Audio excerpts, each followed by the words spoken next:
Welcome, everyone, to this talk from monoliths to microservices to serverless and beyond. My name is Hugh McKee. I work for a company called Lightbend.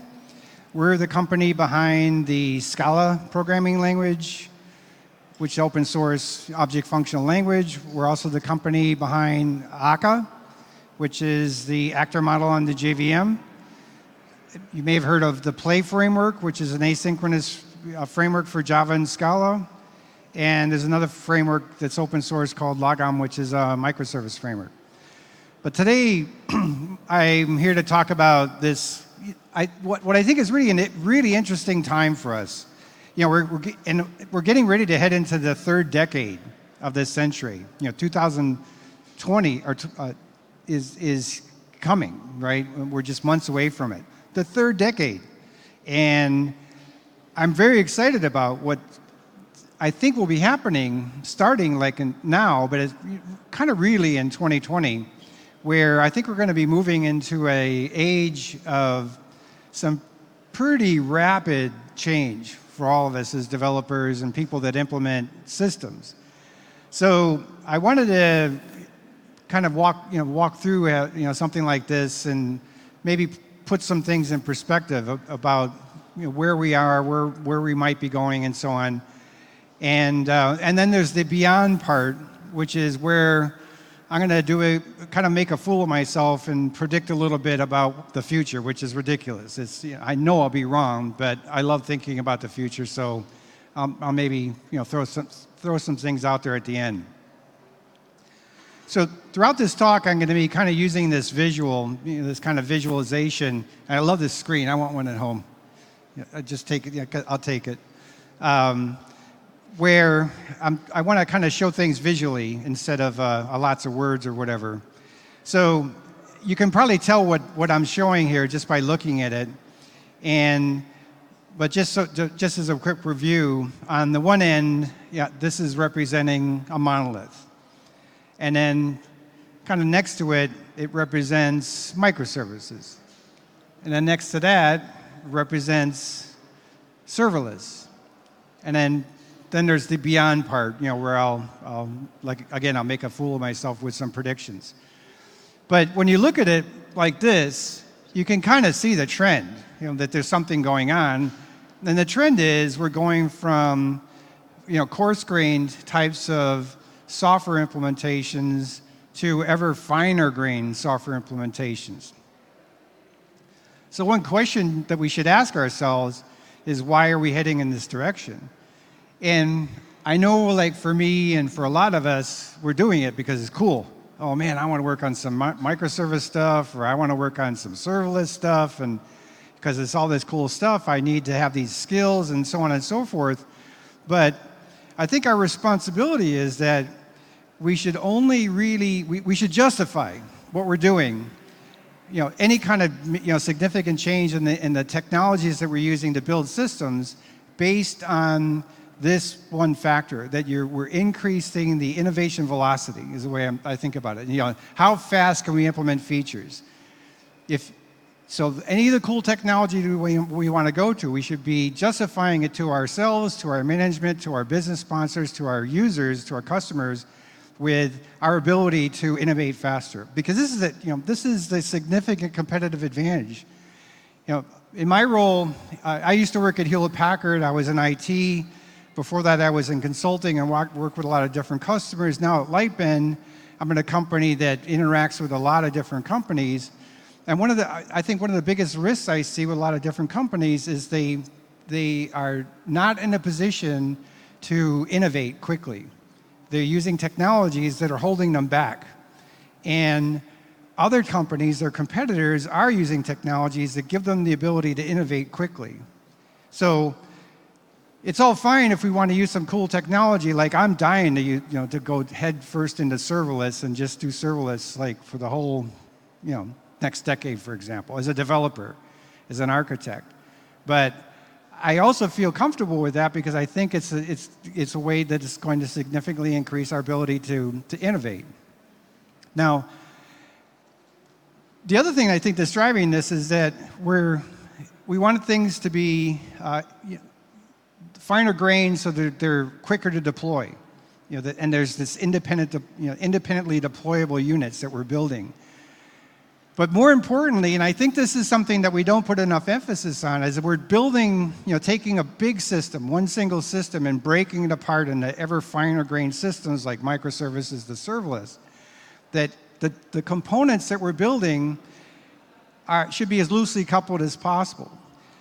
The challenge that I see a lot of people have when we're moving to these finer grained implementations is we still think like we're writing a monolith. We still think like we're writing one big piece of software. We're still doing things like remote procedure calls between microservices and so on. And those are forms of coupling, and I'll be showing, kind of going through that as we go through the talk. So let's go back to the monolith a little bit. Anybody recognize this shape at all? Why I picked this shape for the monolith? Every time I think of a monolith, I think of this shape. Anybody guess? Well, how about this? It's not that. Does this shape help? 2001, the movie. So 2001 came out in 1968. I'll admit, I was around when it came out. I saw the movie like 20 times in the theater. It just blew me away. But it was making a prediction about the future, by the way. It was back in the late 60s, and it was predicting what life would be like in 2001. And wow, it was way off. It had near sentient computers, artificial intelligence way beyond where we're at. We were exploring space way more aggressively than we are now, and other things. One thing that really annoys me is they had way cooler user interfaces than I think that we have now. But in any case, every time I think of the monolith, I think of this shape. But the monolith itself, a lot of people say that when we start talking about decomposing a monolith into, say, a microservice system, an argument that I think is legitimate that I've heard is like, well, what makes you think you can build a microservice system if you can't properly modularize your monolith? And that's a good point, but at the same time, I think the tools that we've had, like the languages that we've used to build those monoliths, haven't really given us the capability to modularize. And when I think of modularization, it's like, I have a piece of the monolith that I've black boxed. That there's I know what it looks like, maybe it's because it's my responsibility, so I know what it looks like internally, but I have a clear boundary as what it looks like externally. And that's really hard to do with a lot of the tools that we have, like for building monoliths. Like in Java, we didn't have modularization until recently, in the last couple of years when Java came out with modularization. And we typically wrote all our methods with public, so there was no real boundaries. There's like, who's using this code? We had to do all kinds of analysis to figure it out. So in any case, though, in one form or another, a monolith is composed of different modules. That's why it's a monolith. It's got a lot of functionality built into it. But before I move on from monoliths, what I'm showing here is kind of an enterprise landscape, all right? At one point when I was at HP, we had a new CIO come in, and the CIO wanted to get a catalog of all the applications that IT was responsible for. And the catalog came back at around 2,000. So we had kind of 2,000 applications. So thousands of monoliths were in our IT organization. So when we're considering kind of moving from this level of granularity at an enterprise perspective to smaller levels of granularity, there's a lot to consider here, because I'm showing 1,000 here. It's 25 by 40. That's the perspective at the enterprise space. But kind of going back down to the application side, one approach that has been talked about, I don't know how many people actually really do it this way, but one approach that's been talked about is that when you're building a microservice system, there's kind of a gradual approach that you use where you kind of take the monolith, you really kind of get an idea of what are the individual modules in it, you start building up the microservice system, and you're kind of carving off piece by piece. So over time, you're eventually replacing the functionality in the monolith with an ever-growing system of microservices. So it's kind of going from that coarse-grained down to a finer-grained implementation. But the same progression seems to be happening now with serverless, where, say, you have an individual microservice that's composed of like mini modules, and maybe. I don't think the ratio is quite as clear here, but the idea is that we're going to finer grained. That's say a microservice is a little bit more coarse grained than a serverless function, for example. So to implement the same functionality in serverless might involve multiple individual functions that previously used to be in a single microservice that previously used to be a module in a monolith. But serverless is really interesting, and it's a whole new landscape for us. And this is I think the exciting part. Of course, Amazon has been leading the way since they introduced the Lambdas. And if you look at, if you're interested, go to some conferences where Amazon's talking about their serverless offerings, or look on YouTube. There's a bunch of their talks that are on YouTube, and they're doing some amazing things in serverless, and they're very, very aggressively going after serverless. It's the next big wave, I think, for them. But just as much, everybody else is getting excited about it. So Google's getting excited about it. Microsoft is getting excited about it. My little company is getting very excited about it. We're doing things with serverless. So there's kind of this more general concept of a function as a service. And in serverless, though, one of the really interesting things that it gives us is that we don't have to worry about this anymore. And what I'm talking about is that in the past, before serverless, we always had to worry about our capacity. And it was like two dimensions. One dimension was CPU capacity or processing capacity, and the other dimension was memory.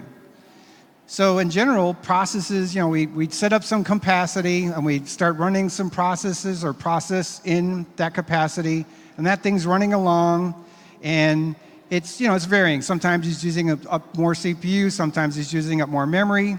But the problem that we had was we had to kind of scale our processing capacity and our memory capacity to handle our spikes. So like when the process really is busy, it's getting a lot of traffic, using a lot of CPU, using a lot of memory. So we had to have sufficient capacity for that.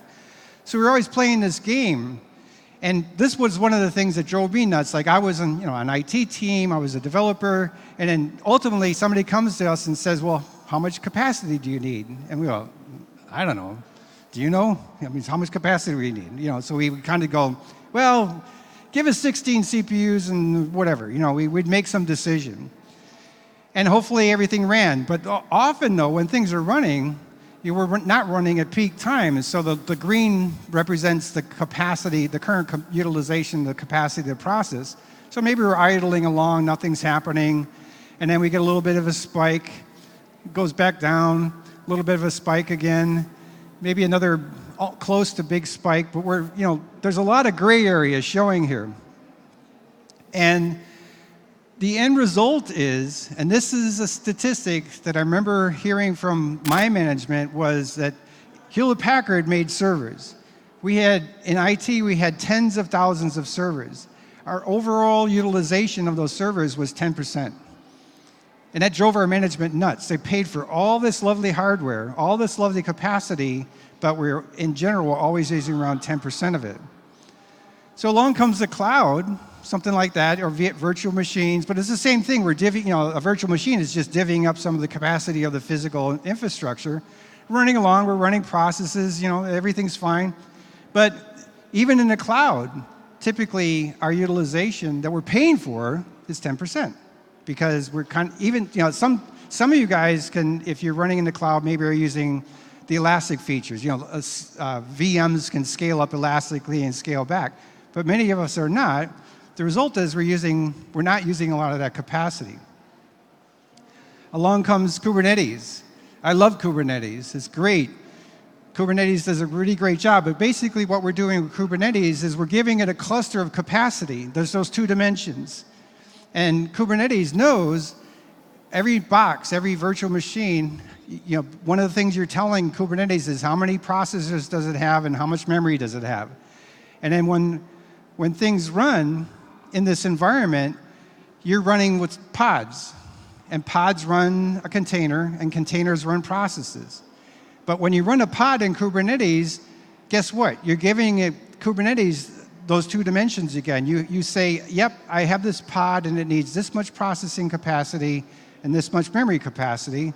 And then Kubernetes is orchestrating all that. It's figuring out when you make a request to run some pods, it figures out where to run those pods in the cluster. And I'm showing here, for example, this is a node in the cluster that's already used up because there's 4 pods running in it, and it's used up all the CPU capacity, right? But that's what Kubernetes does. I don't know what the numbers of, the actual utilization numbers are for Kubernetes, but we're still playing this game. Somebody has to figure out how much capacity does the Kubernetes environment have. And it manages it for us. That all changes with serverless. That's gone. To me, that's huge because I don't have to worry about how much processing capacity I have. I don't have to worry about how much memory I'm using. I'm basically saying, hey, serverless environment, here's all my functions, please run them. And the serverless environment is scaling it up for us, is scaling it down for us, is handling all those kinds of things. So the new game is things like, how much does this function cost me? Because you're getting billed by some simple metrics like how much memory is it using, how much CPU is it using, and you can maybe optimize a function to perform better, which means your bill goes down. But we're not having to worry about the capacity. We don't have a lot of systems sitting there moving air, as they say. They're not running anything, but they're just moving air. The responsibility for having sufficient capacity is not ours anymore. It's the serverless providers that are responsible for that. So that's pretty wild. Well, kind of going back, though, on monoliths, there's the code, but there's also the data. And a common thing I've seen with microservices, and I think this happens, I don't know, again, what the statistic is, but it happens quite a bit, is often it's easy to break up the code, but it's much harder to break up the database. So that's what I'm trying to show here, is that we got a microservice system that the plumbing's all there and it all goes to a single database. So it's a form of coupling. And the problem is, if you and I are on a microservice team and we want to make some schema changes, we got to find out who's going to be affected by those schema changes, talk to them, negotiate with them, and then now we have a deployment where we're not independently deployable anymore because we probably have to have a coordinated deployment. We're coupled. And this is a form of friction. And I would like you to kind of leave this talk thinking about what causes me friction. And friction is anything that distracts you from writing business code. So we want to make a change to our microservice. We want to change our schema because we want to implement new features. But now we got to talk to a bunch of people. We got to argue with them. We got to meet with them. We got to coordinate deployments, all that kind of stuff. Think of all that as friction. Are we writing business code while we're doing that? No, we're not focusing on business code. We had to kind of context switch from thinking about our business functionality to getting stuff done. And that's a distraction, it's friction. So the idea is that every microservice should own its own schema. So when you and I are on a team and we want to make a change to our schema, we don't have to ask anybody because nobody knows what our schema looks like. Only we know what our schema looks like. That's the general idea. I know this is easy to say, and for many people it's not easy to do because there's other teams, especially in bigger enterprises, where they're responsible for the data infrastructure. You've got DBAs, you've got infrastructure teams, they've been doing this for decades, and you're asking them to kind of completely change the model, and it isn't going to happen. I know that was, I'm sure, what I would have run into in HP if I was still there. But nevertheless, think of it as friction again. If we have to stick with these old ways, then the cost is going to slow down your innovation velocity because you have that friction. So that's the approach, though, is that we want to have that, that independence. So the idea is that you should be able to think of your microservice as a black box. What it does on the inside is only the concern of the people that are building the microservice. What it does on the outside is what we want the outside world to see of our microservice. But there's no letting people peek inside. And there was actually a famous email at Amazon, I think it was way back in like 2002, way before we started talking about microservices, where Jeff Bezos basically said, this is what we're going to do. You're going to build services. The only way to get to those services is through the service interface. The data is owned by the service, and there's no backdooring from the outside into your data. That's it. If you don't do it, you're fired. Have a nice day. That was basically the email, right? Back in 2002. Kind of works for them. But so the idea is that you think of your whole microservice system as this collection of black boxes, as loosely coupled as possible. Now, of course, there's coupling going on, but you want to keep things like the databases and schemas and so on private as possible. So it's not just the code, it's the data that you need to think about. So here's another view of a microservice system. You often see this kind of diagram. The nice thing about having them all in a circle is they can see each other. And that's what I wanted to do here. I wanted to show another kind of common pattern where, say, the service on the bottom, where these other 4 services are connected to by these lines, the service on the bottom is providing something that the other services want to use. So, no problem, right? This is just some RESTful, HTTP RESTful, JSON, whatever you want to do. They can talk to each other, just make requests, and everything, easy to implement, no problem, right? Well, there is kind of a problem because they're coupled. And the coupling really isn't so much necessarily friction for innovation, but it can cause you issues in production.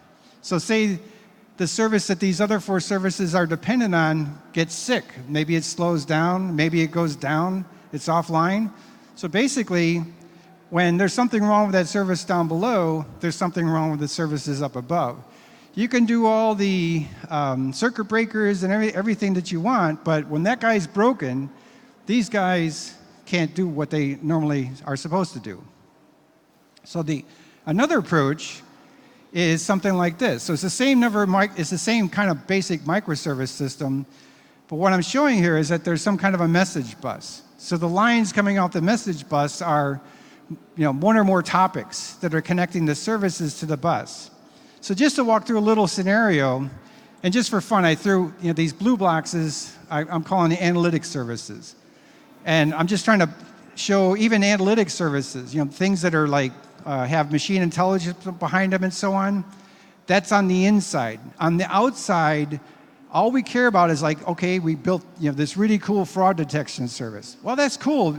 And there's all kinds of interesting things that it does on the inside, but on the outside, it just does fraud detection. It's receiving information, it's producing information. So this is the scenario that, say there's this one microservice where I've got the arrow that's a producer. So something happens in that service, and it goes, oh, I want to publish a message. So it publishes a message to the bus. And then its work is done. Now, in this scenario, there's 3 other services that are consumers, so they're picking up those messages. So we're going along that, this one service is publishing, the other guys are consuming, it's all asynchronous, and then do like 3 cycles of this, and then this other service has been consuming all these messages. And it's one of those intelligence services, just as an example. And it goes, oh, I want to publish something. So maybe the scenario is a kind of a fraud detection thing. It's been looking at customer activity, and then all of a sudden, it's been kind of seeing a pattern, and it goes, my account looks, the activity of my account looks kind of funny. So it publishes a message that says, Hugh's account looks kind of funny. Now, it doesn't care who consumes it, but it just so happens that there are consumers of those messages. So we got a kind of an interesting flow that's going on, but there's a really, really loose coupling here. And I've seen some other talks today, like Kafka talks, that were kind of looking at or talking about this as well. Just so it happens that the service that I started with is one of those consumers. So not, a service can be producer, but it can be consumer. It's producing to some topics and consuming from other topics. So let's walk through one more scenario real quick. Say that one of the consumers is down, it's offline right now, and we replay this scenario. The service is publishes a message. The other two can pick it up, whatever pace, but this one's down. The producer doesn't care, right, that the consumer is down. Everything's still running, and we're just doing our work. So this, all this is happening, and this service is down, and then this service comes back online. Say it's whatever the problem was resolved. So it comes back online. Well, now it's playing catch up. It's got a kind of a backlog of messages that it needs to consume to catch up. It was 3 behind, in this little example scenario, and now it's caught up. Okay, but this is a form of using topics, using message buses to introduce loose coupling in your systems. If you're new to this feels weird at first, and it feels, oh man, this is going to be really slow, and it's going to be, and all these alarms are going off in your head. But often, what's happening is that teams and companies, they make their first foray into microservices, kind of doing the RPC type of approach, because that feels more intuitive. They get, so they get into it, they start learning how to do things, and then it's usually like the next evolutionary wave is to go more into like an event-driven type of a system like this. Which kind of leads into serverless. Now, so in the serverless part, we've got functions. And the interesting thing, and this is evolving very, very quickly, and I'm oversimplifying things quite a bit, but I think in a way we have to do that anyways. But what I'm showing here is kind of a typical pattern of an implementation of a synchronous function. And what I mean by synchronous function is that, and you hear this all the time, that HTTP requests come in from the outside. The HTTP requests are routed to a function. The function does some work. Maybe it's a little CRUD function. It retrieves some information from a database. It does some processing. It pushes some stuff back in the database, and then it sends a response back, and then the function's done.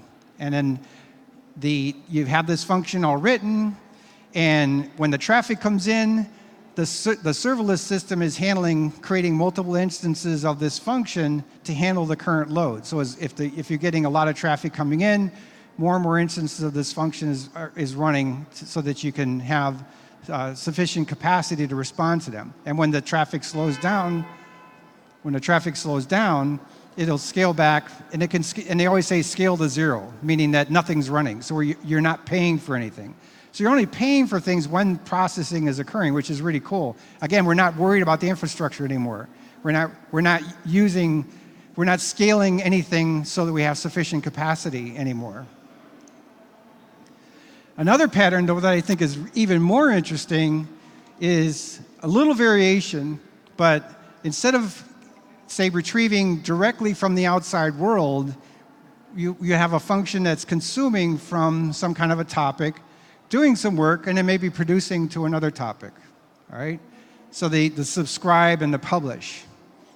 A little variation on a theme.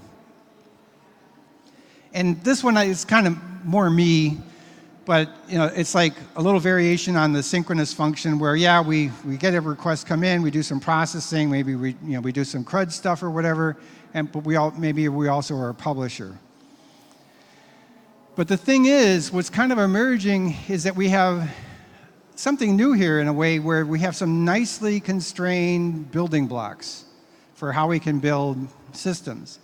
And already interesting patterns are emerging, like this one, where, say, one function is doing some work and it's pushing information, say, like in Amazon, to S3 or DynamoDB or something. And those databases are already set up that when changes occur, they publish something.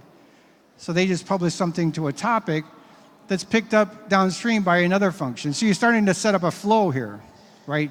Individual nice building blocks that are nicely kind of put together in a more event-driven type of architecture.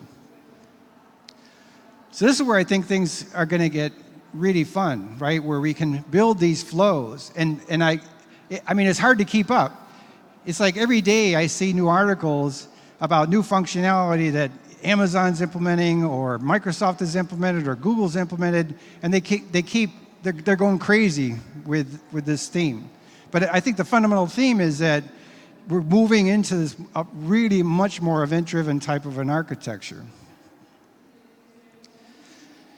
So let me get a little bit into the beyond part. There's a couple things. So one is, and this is already actually happening, and it was after I did this this part of the talk, and I came across something that said, oh yeah, we're doing that. You know, something similar to what I'm saying here that Amazon has already implemented recently. So the idea is that, you know, input output, red's input, green's output, right? But why does the input output just have to happen here? Why can't it happen, you know, so the input happens here, there's multiple stages of processing, but further downstream, we can send responses back to the client. So the client here being like some external app or web client or something. And there's some, you know, maybe the actual implementation from the client perspective is there's some kind of a WebSocket. But in our system, we've got this flow where we can talk back to the client at different stages of the flow. So here I'm kind of saying, all right, the input came in here, but there's one piece of output and there's another piece of output a little bit further downstream. But the idea is that we can maybe implement these kinds of flows, and we're still being able, you know, we still have the technology without it being hard for us as developers to do, where we can just, yeah, here's some more information that goes back to this particular client. This one's also very aggressively under development. Things are happening a lot here, and it's a kind of a change from, you know, when we hear about serverless, it's like, oh yeah, they're stateless. Oh, yeah, that's real easy to implement. And that's fine. There's a lot of reasons why you would want to keep something stateless. And the main thing would be that, you know, you're coming in, you're doing some work on like an entity, like some kind of piece of data, and you're not going to get another message for that piece of data in a long time. So there's no point in keeping any kind of state or cache of that data in memory because nothing's going to touch it for a while, all right? So the stateless is great, but then we like the stateless pattern because it's easy to implement, but it comes at a cost. And the cost is that with stateless, it's like you always have to retrieve the state. There is state. It's like it's serverless. Like there's no, you know, serverless doesn't mean there's no servers. There's servers. Stateless doesn't mean there's no state. There's state, and the state is you have to retrieve the state from the database, manipulate it, and put it back down in the database, and then throw it all away. Now, if you're going to do that operation multiple times in a relatively short period of time, that comes at a cost because you're constantly retrieving the state, changing it, pushing it back down, throwing it away, and then just maybe a second or two later, or you know, maybe even 10 seconds later, or whatever, relatively short period of time, you got to repeat that operation all over again. So this is where Stateful comes in, and so there's a lot of work happening with Stateful. My company's doing something with Stateful, but Microsoft is also doing something with Stateful, and there's another one I'll show you at the end. They just released something with Stateful. But the idea here is that the function keeps state. So where the state is, in our case, it's tied to the entity. So it's like you're building a shopping cart, right? So a shopping cart entity is active for a very short period of time, but it's receiving multiple requests: add item, remove item, update item, submit order. Those are all things that are happening in a relatively short period of time. So in a stateless operation, every time we're having to retrieve the order's information, change it, and push it back down to the database and throw it away. With a stateful approach, the idea is that you retrieve the state once, get it into memory, and then all the requests are coming in to make changes, and all you're doing is emitting events that are getting persisted. So the I/O load on the database goes down significantly, which means the performance goes up, and the costs go down as well. But this is the approach here, is that the idea is that the first time something comes in for an entity, if that entity does have some information in a database, that state is recovered, brought into memory, and then from that point on, that function stays around until it's no longer needed. Now, in the event of the function goes away, for whatever reason, something fails, or somebody decides that the function's been running in memory too long, that's no problem, because this thing's built to recover its state whenever it started up, okay? But the idea is that one big hit to pull the state from the database once, and then small, event outs every time a change is made. So again, the database work goes way down. The performance also goes way up, because you're not having to wait to retrieve all that information every time that you do in a stateless approach. So this, what I think is getting really, really interesting, and this is where I'm really going out there. This is like the 2001 in 1968, incorrectly predicting what the future is like in 2001, 30 years later. But to me, this feels like we're heading in a much more organic way of building systems. And the reason I grabbed this picture is that there's little circles that are connected with lines, and they're all talking to each other.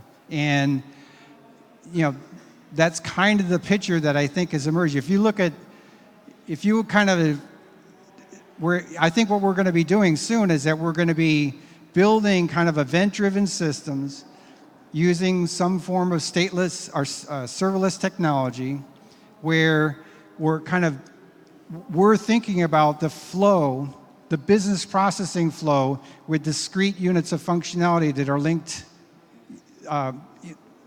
indirectly, in a sense, through event flows. And that's what really feels organic. This is the way nature works. This is the way, neural computers work. Our brains work like this. And why do our brains work this way? Well, I think it's because it's a workable system. So I think we're heading in this direction, and that's what's really kind of exciting to me. So in any case, that was kind of the tour. And it was this kind of little 3D, visual tour of the flow.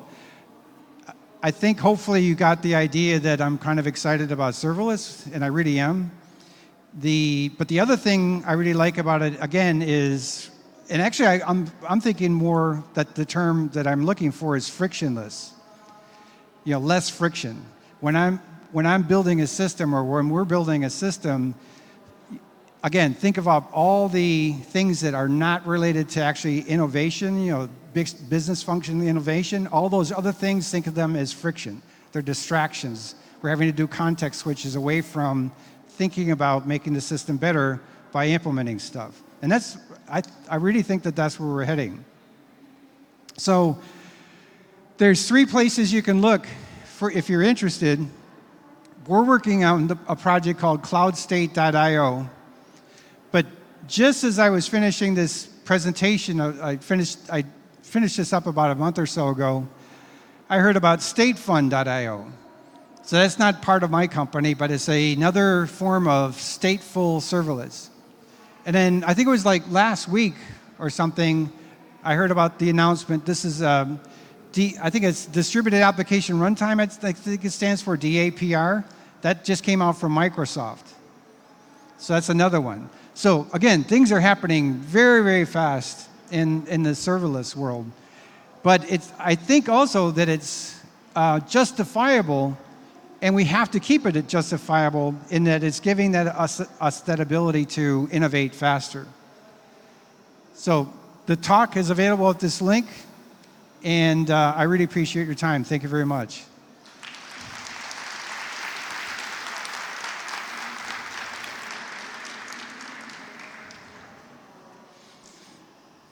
Any questions? I think we have a question here.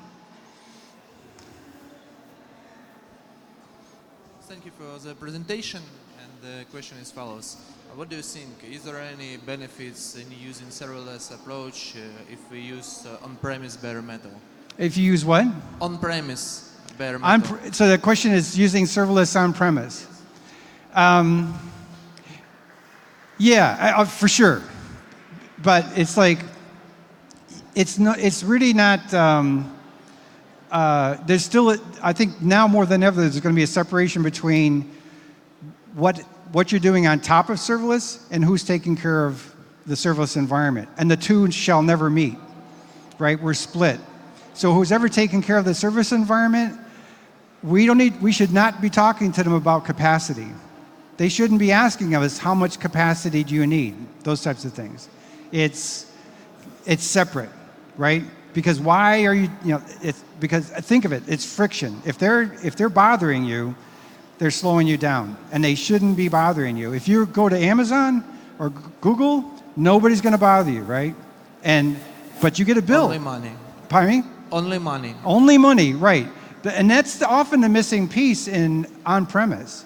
There should be some form of billing that occurs. So you know how much your stuff costs, but how much does my function cost? How much CPU am I using? How much memory am I using? And so maybe you can optimize that, but nobody should be asking you, well, how much CPU do you think your serverless functions are going to be using? And go, get away, I don't want to talk to you. Because they're breaking the mold there, you know what I mean? That's not the right way to go. Okay, thank you. Thanks. Any other questions? Yes, sir. Hi, thank you for the nice presentation. I have a question related to, as you mentioned, you worked at HP. So how can we convince a company like HP to use serverless? Oh, so how can we influence a big enterprise to use serverless? That's hard. But I think it should be out of fear of falling behind, right? And fear of the competition overtaking you, out-innovating you. And also kind of a growing realization, and many companies are doing this, where we realize that one financial company has been saying recently that we realize that we're a IT organization that happens to provide financial services. That's a 180-degree flip versus, we're a financial services company, right? And IT is this annoying group of people that we have to deal with. They changed it to where we're an IT organization and these are the services that we provide, right? So it's kind of like the fear of being overtaken, which is real. And I don't think enough people understand it, like our executives and so on. But there's lessons all over the place. And then the idea that it's technology, it's data, it's those things that are important now. The outcome, of course, the features that we implement are, driven by the business, but you can't have business anymore unless you have the technology.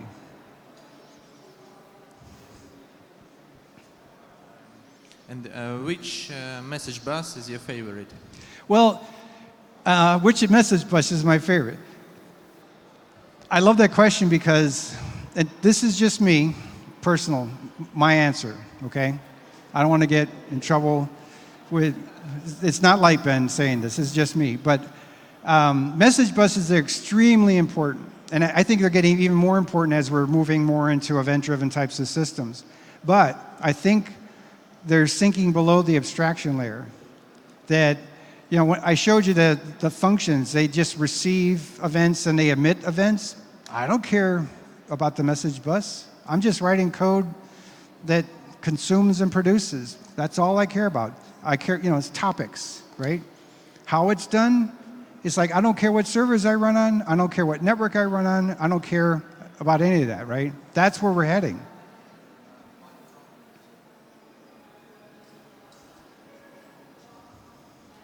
But from architecture's point of view, you should think. No, well, even there, no, I don't agree, because I think today we have to, right? I agree with that. That today it's like Kafka is, the clear winner. But there are others that are out there that are really interesting. But it's almost like today for a message bus, Kafka, is the way to go for sure, no problem. And I think it's a comfortable decision because it's such a well-oiled, it just works, right? And they keep adding features to it and so on. But as I think we evolve, and like I say, watch what happens like in the first 5 years, 2020 to 2024. And I think a lot of things are going to sink below the abstraction layer. Like for us as developers, I don't care, right? Right now we have to care, but again, that's friction. If I have to learn about Kubernetes, or if I have to learn about Kafka, if I have to learn about all these different things, it's not business logic that I'm learning, it's technical things that are distracting me. Now I know it's kind of rough for us because, well, this is why I'm a developer, because I like to play with cool stuff, right? But I think we're going to still do cool stuff because the kind of systems that we can build in this new way are going to be really cool. But it's going to be cool for a completely different reason than, yeah, I'm a Kubernetes expert, or I'm a Postgres expert, or those types of things. I think what's going to be more important, I'm an event-driven, serverless developer expert. I think that's going to be like, something like that's going to be the new skill set. Okay. Thank you. Thanks.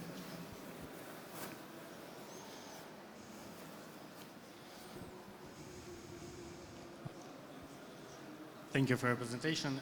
My question was that I really like that serverless stuff, but my understanding is that it's kind of abstracting things up to some layer, because if it boils down, there are still data that needs to be stored, and it even boils down to the electrons running through those like electrical circuits.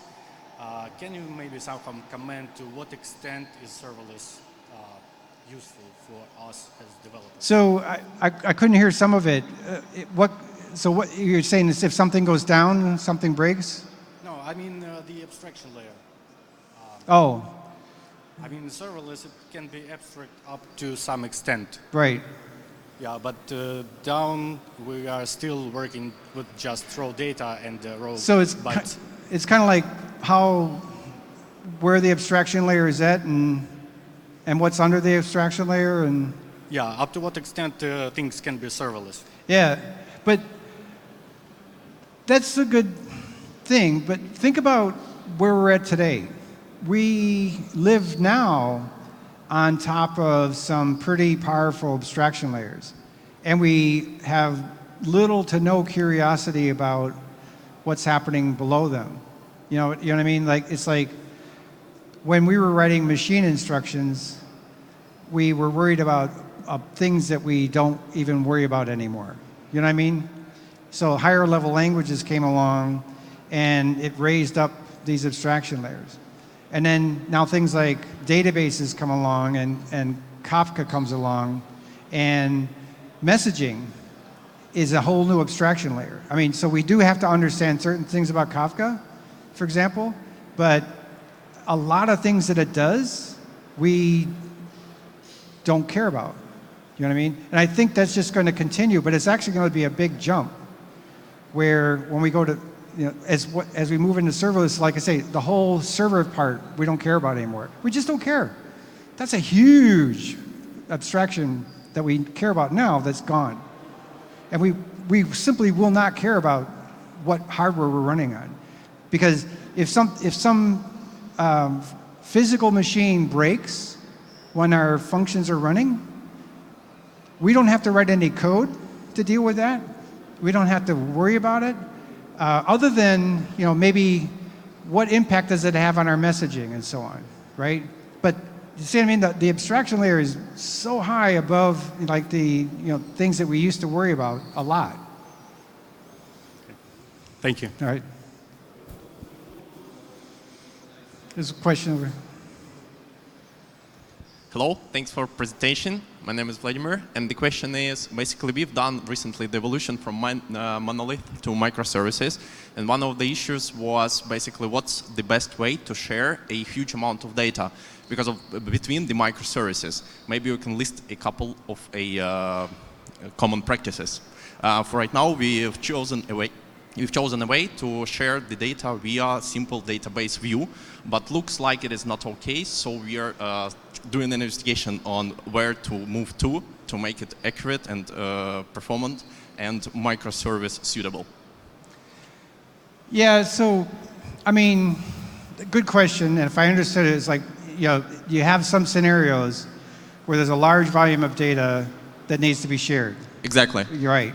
And so, much of what I was talking about is a good objective to head towards. But then reality sinks in, right? And you have this issue, and you go, this isn't going to work. We've heard what guys like me have said, all the microservices should have their own schemas and all that stuff, but man, this just isn't going to work, right? So it's like, okay, don't do it, right? It's not a law, it's not a religion, it's a goal. It's kind of an ideal objective. But then I would also say, maybe you come up with some kind of solution that works for you, right? But then you start looking at the problem some more. It's like, okay, we solved the problem, it's working okay. We didn't do it the way everybody says we should do it. It's lots of microservices are using this one big blob of data or something like that. But then you start looking and go, maybe if we step back from this whole problem and think about it in a different way, perhaps we can solve the business problem, but not implement it in a kind of a monolithic way. You know what I mean? Yeah. So don't think you can do everything at once. Okay. Right? Evolve. And that's what I was saying. Like a lot of people when they do microservice systems, they do it it's called the distributed monolith. Okay? Which is fine, but because you're moving in the right direction. So do a distributed monolith. Have a big database, okay? But don't feel bad about it. Okay. You did it. It's like, okay, now we've done that. We get a little bit comfortable with some of the technology. What can we do next? We understand parts of it. We see some of the things that we don't like about the way we implement the system. Maybe now with more knowledge and experience, you can make the next jump. And maybe some of your microservices move to other approaches for doing things. So let it evolve over time, but do it aggressively. Okay, sounds good, thanks. Okay.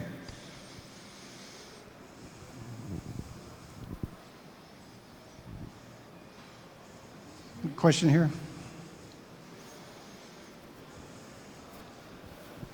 For me, stateful and serverless seems like mutually exclusive. How is it possible? Is there any simple explanation? Yeah, so the question about stateful and stateless being kind of mutually exclusive. No. Stateful and serverless. Yes, okay. Stateful and serverless being mutually exclusive. Yes, okay. So yeah, I mean, but the thing is that that's because of the tools that we have, right? If you look at serverless now, is there anything out there that gives us any kind of stateful behavior? And there isn't. Well, I just showed you 3 links, though, to 3 projects that just came out.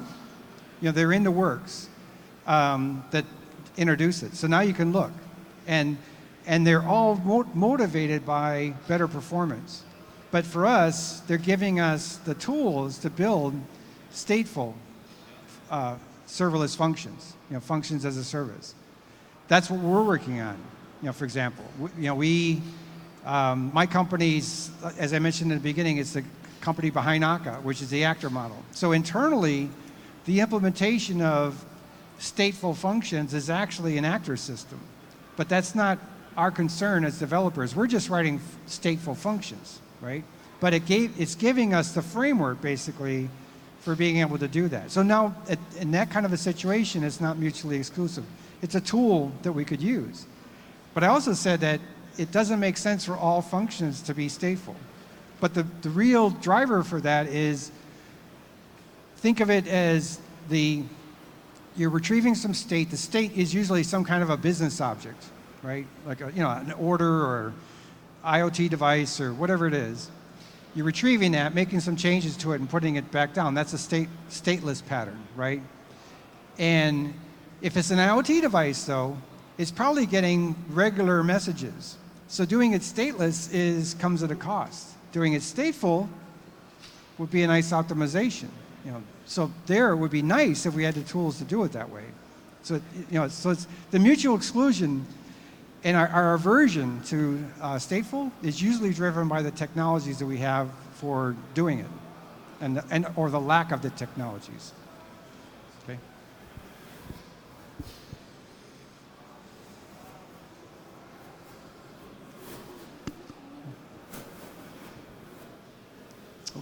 Okay.